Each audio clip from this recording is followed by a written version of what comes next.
Good morning সবাইকে। কেমন আছো তোমরা সবাই? আশা করছি সবাই অনেক ভালো আছো, সুস্থ আছো। এখন ঘড়িতে বাজছে 10টা 17 আর আমি ব্লগটা শুরু করছি এখন থেকে।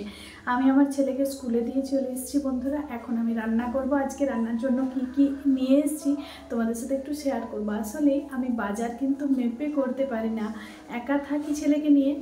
তবুও ভাবি যে প্রত্যেক দিন যেন বাড়িতে কোনো কিছু না থাকা হয়, তার জন্য সব বাজার থেকে উঠিয়ে নিয়ে চলে আসি। তো আজকে চলো কী কী নিয়ে এসেছি দেখা যাক। আর কথা বলতে বলতে ভাবলাম তোমাদের সাথে আমি চুলে অয়েলিংটা করে নেবো। এমনিতে চুলটা এখন বর্ষার সময় খুব ড্রাই হয়ে যাচ্ছে, দেখো চুলের অবস্থা। অবশ্যই তোমাদের সাপোর্ট আমার ভিডিও অনেক দূর নিয়ে যেতে পারে, তাই সবাইকে রিকোয়েস্ট করবো একটু সাপোর্ট করবে, একটু ভিডিওটা লাইক করে দিও এবং বললে অবশ্যই বন্ধুদের সাথে শেয়ার করে দিও। প্রত্যেক দিন বৃষ্টি আর ভালো লাগে না বন্ধুরা। আমার এই ব্লগটি তোমরা দেখতে পাচ্ছ বাঁকুড়া থেকে। বাঁকুড়াতে এই মুহূর্তে প্রচুর পরিমাণে বৃষ্টি হচ্ছে। তোমাদের কোথায় কোথায় আর বৃষ্টি হচ্ছে অবশ্যই কমেন্ট সেকশানে জানিয়ে যেও, এবং ব্লগটি আমার কোথা থেকে তোমরা দেখছো। তো চলো, এদিকে ব্লগ শ্যুট করছি, এদিকে মেমোরিতে ফুল বলছে। কি অবস্থা দেখো। এখানে এলিন তেলটা দিয়ে আমি এই যে বয়েলিং করব। আসলেই তেল লাগাতে আমার খুবই ভালো লাগে। আগের দিন রাত্রেবেলা লাগিয়ে রাখলে ভালো, শ্যাম্পু করে রাখে, কিন্তু আমি আজকে লাগাচ্ছি কেননা ছেলেকে দিতে বাইরে যেতে হয়। এরকম একটু হালকা হাতে ম্যাসেজ করে নিলে চুলের গ্রোথ কিন্তু ভালো হয় বন্ধুরা।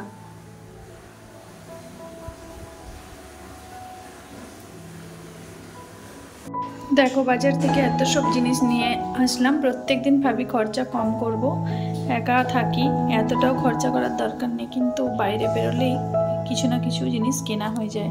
চাল শেষ হয়েছিল, ওই জন্য চাল কিনেছি। এটা 250 মতো রয়েছে, 250 নয় 300 মতো রয়েছে চাল। তারপর নিয়েছি এই যে 1 কেজি মতো আলু। এদিকে নিয়েছি রসুন, নিয়েছি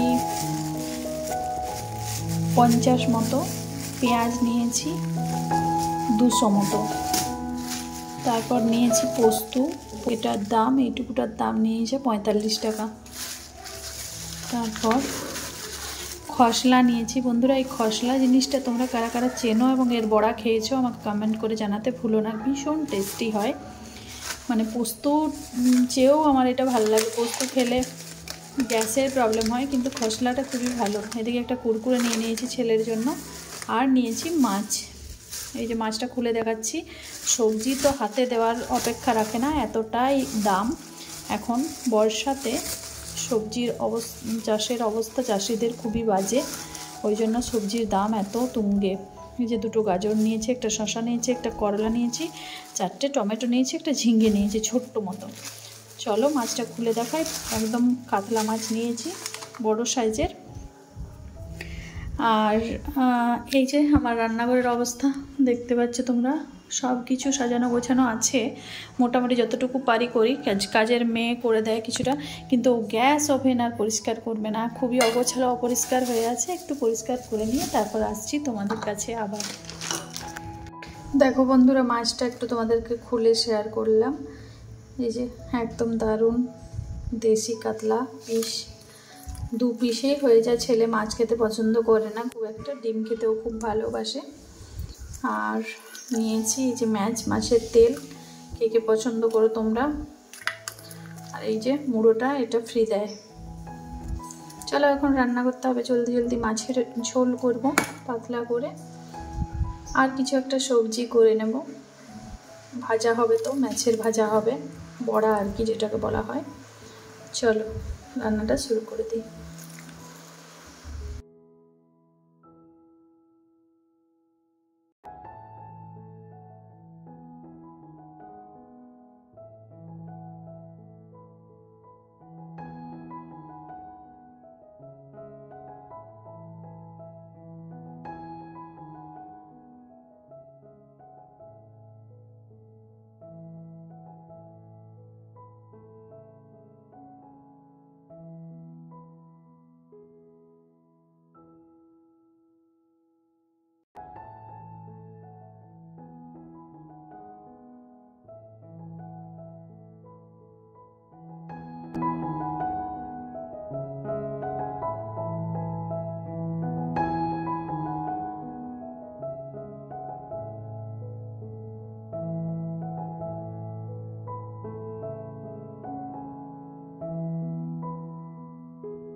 কেরাটা না এখন যাওয়া হয় না, ইয়াগুলো হয়েছে না।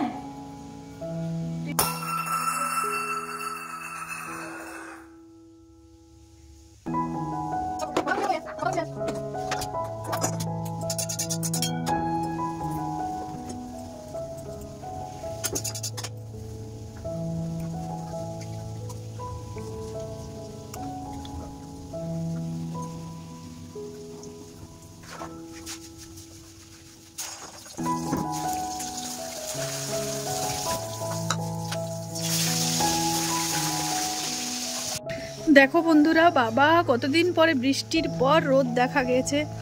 আহা, সূর্য মামাকে দেখতে পেয়েছি। বাঁকুড়াতে তো এত বৃষ্টি তার আর বলার কথা রাখে না। দেখো আশেপাশে যে খালডোব রয়েছে সব ভরে রয়েছে। এই যে রোদটা চারিদিকে লাগছে তো খুবই ভালো লাগছে। রোদ ছাড়া সবটাই দরকার, তাই না বন্ধুরা?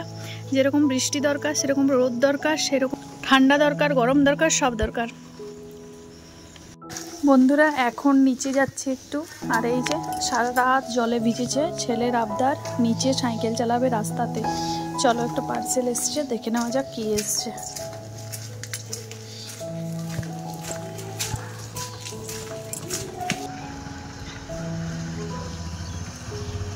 বন্ধুরা চলে এসছে মিনিমালিস্টের এই ময়শ্চারাইজারটা।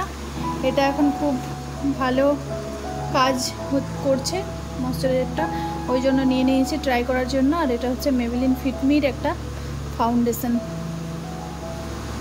বন্ধুরা সাইকেল নিয়ে ছেলেকে আনতে যেতে হচ্ছে। ও এত বদমাস যে সাইকেলে ছাড়া ও আসবে না, রাস্তাকে নিয়ে যেতে হবে সাইকেল। তো চলো, যদি তোমাদের ব্লগটি ভালো লাগে একটি লাইক করে দিও। আমি আবারও আসবো এরকমই একটি ব্লগ নিয়ে।